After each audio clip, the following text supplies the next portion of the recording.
Hindi ngayon ang panahon na para sa iyo.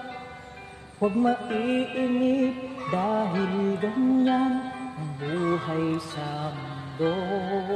Huwag mawawalan ng pag-asa, darating din ang ligaya.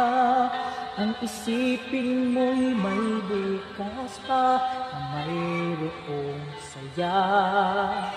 Kabigo ay hindi hadlang upang tumakas ka. Huwag kang iiwas pag nabibigo, dapat ay lumaban ka.